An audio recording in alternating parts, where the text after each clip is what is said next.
नमस्ते भैया। नमस्ते। कहाँ से आए हैं भैया? उड़ीसा से। उड़ीसा से। क्या देख के आ रहे हैं भैया? यूट्यूब में देख कर आया है।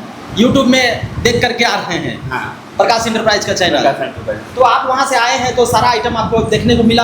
हाँ हाँ। मतलब- जो दिखा था वही मिला है। जो दिखाए हैं वही मिला है। हाँ। जैसा रेट वगैरह हुआ, क्वालिटी हुआ, अच्छा है, रोड वगैरह अच्छा है।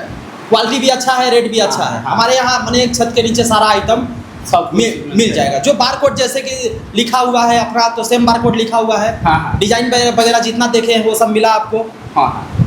और हमारा सेल्समैनों का जो व्यवहार है वो सब आपको कैसा अच्छा लगा? है, प्रकाश अच्छा। इंटरप्राइज का प्रकाश एंटरप्राइज का अच्छा है। मतलब आकाश जी से आपको मुलाकात नहीं हुआ? आकाश जी आज दिल्ली हाँ। निकले हैं, आज आकाश गए जी। हैं परचेजिंग में, थोड़ा दिल्ली गए हैं, वो 1-2 दिन में आ जाएंगे।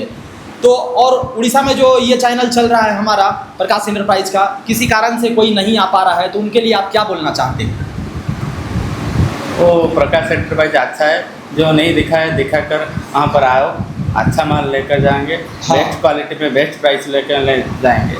एक छत के नीचे प्रकाश इंटरप्राइज का मतलब जो प्रोडक्ट है, एक छत के नीचे सारा आइटम आपको मिल जाएगा। और स्क्रीन पे दिया हुआ नंबर है, उस पर संपर्क करके ही आप लोग आते हैं। हाँ। हाँ? है ना सर? और सब बढ़िया है सर? हाँ। हमारे यहाँ गिफ्ट वगैरह भी चल रहा है, सब कुछ चल रहा है। हमको भी गिफ्ट विंटर मिला का भी गिफ्ट मिला है आपको आपको भी। Gift. Thank you sir, thank you.